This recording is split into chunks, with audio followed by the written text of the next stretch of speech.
We are now going to pull the guts out of this drake.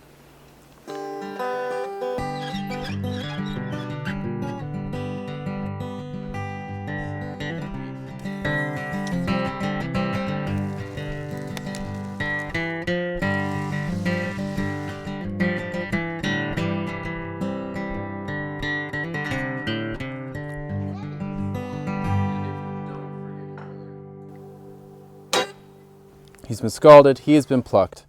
He is lovely and large. And we've got his head and his neck nice and defeathered here for use later. At the very least for the stock pot, at the very best as casing for a sausage. So with these big guys, I start by removing the feet, and you can find the joint. It's kind of knobby down there. And I fully extend it, and you can see the knobs, and you just go right in there. And basically what you're doing is just cutting the tendons that are holding bone to bone, so you get a clean separation like that. And these feet, having been scalded, also peel, and so now they're pretty clean. Do a little bit of touch up, but this skin is what comes off once it is scalded. Skin like this. And then for the head, this is where I broke the neck right after the kill. So there's just meat there, and that can be removed. Any excess feathers, any remainders. So you can see back here, we've got the vent and his breastbone here. And the breastbone ends right about there. And so that's where we go to get into the bird.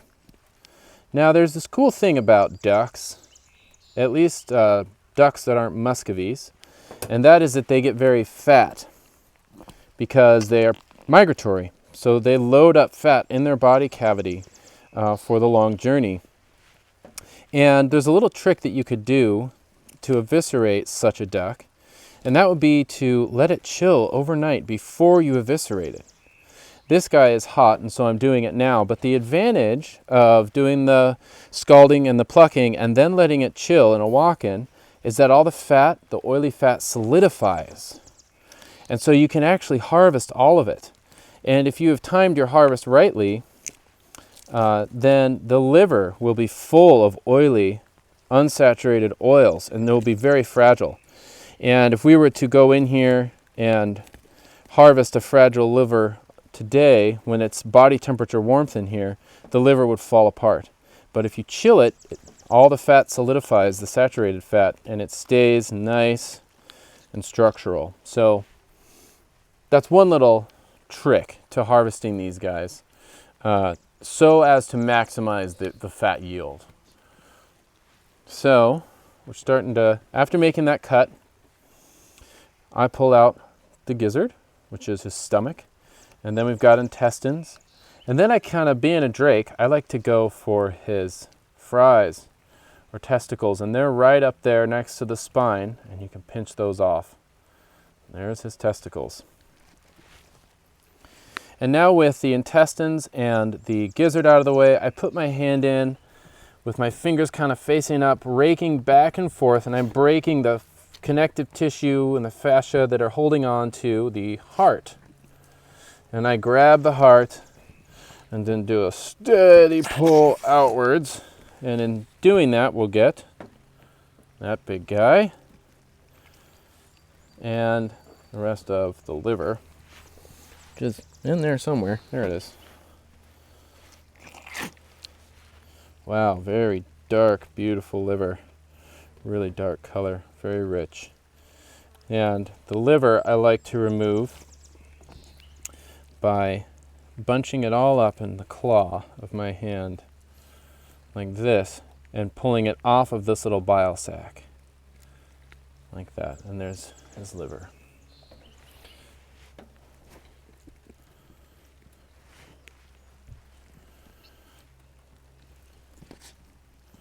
All right, and then I'm going to go in, and this is his gizzard.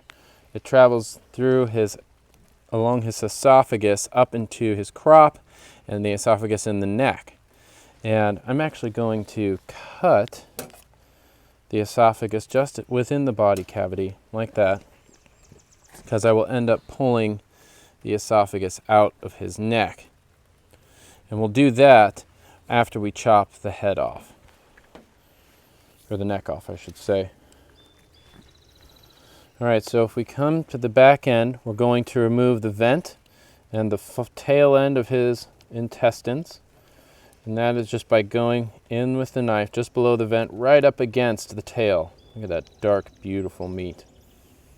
And you can do the same trick that I do with all poultry, is put my fingers through the first cut, come out on the bottom cut, and actually insert your finger into the vent, and then pull it back.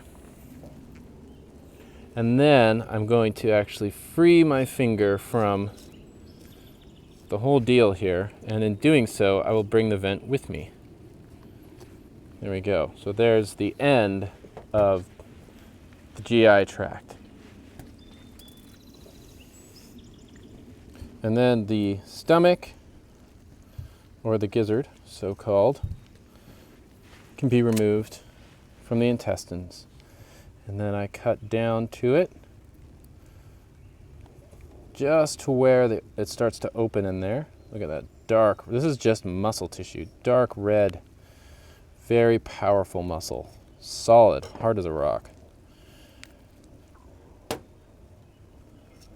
There we go.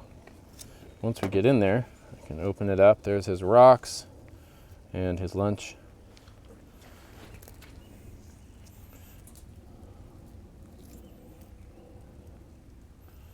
And some of them peel very easily, but on the inside of this, there is a membrane.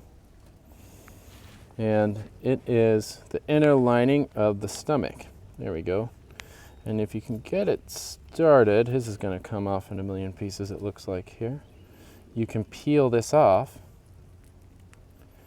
And you're kind of cleaning the stomach this way and getting rid of this inner membrane, which can kind of be, it's an unpleasant texture, you know, if you were to braise the gizzards or the giblets.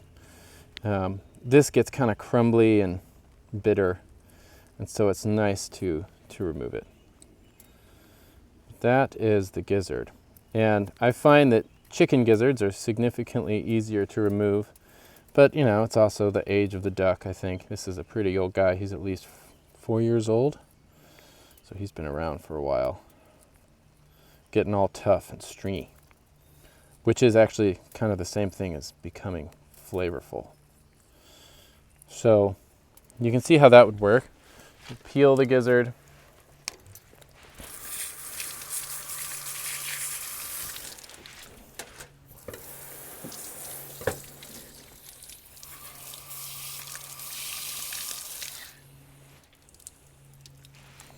Give him a rinse. It's a big boy.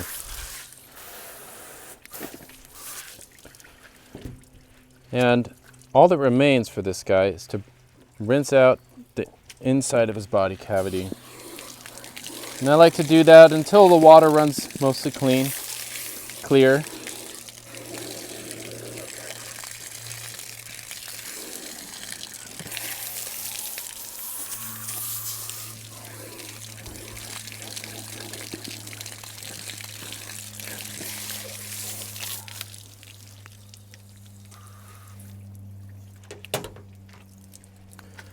And I would take him back to my shop on a chopping block, or even a wood stump would work. And you just chop his neck off right there. And then you can actually fish out his crop and esophagus. And I'll do it now just so you can see, but it's a little easier once you chop his head off. That's his trachea right there.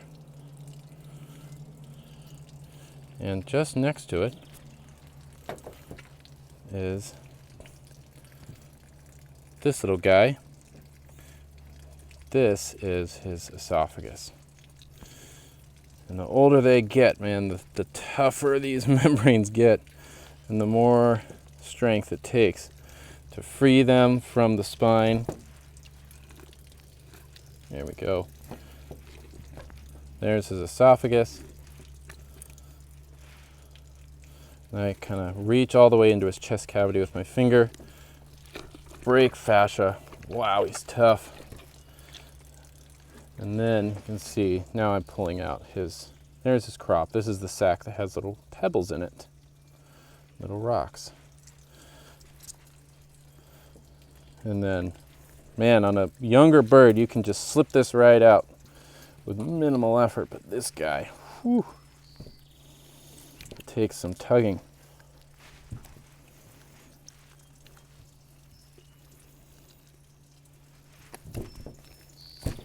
There's his trachea. And I don't worry about removing the lungs. I never really have. They don't bother me at all on these lovely home-raised birds. They're kind of nested within the ribs anyway, and it's a significant step to get at those, to add that into your processing regimen. Whew, there we go. After a good bit of tugging. Look at how dark that meat is, just red meat. There's no bird that I know of that has darker meat than a Muscovy duck.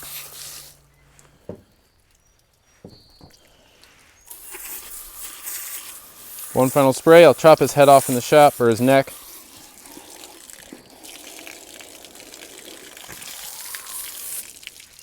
And that's how you can harvest little dinosaurs.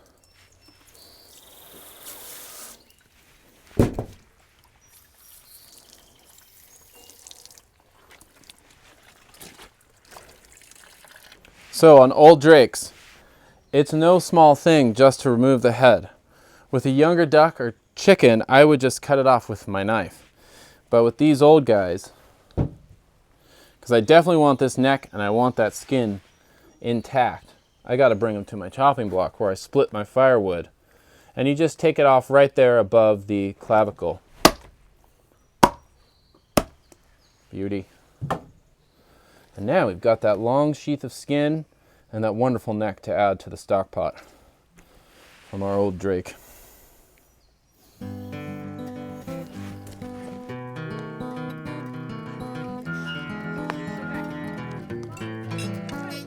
Yeah, I thought so.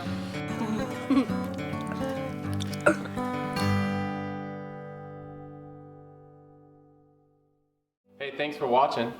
To dive deeper into more Meatsmith membership content, click up there. To support us on Patreon, look down there and click the link in the profile. To subscribe, hit the bell so you'll be notified of more videos, and then we've got some more right back there behind me. Thanks.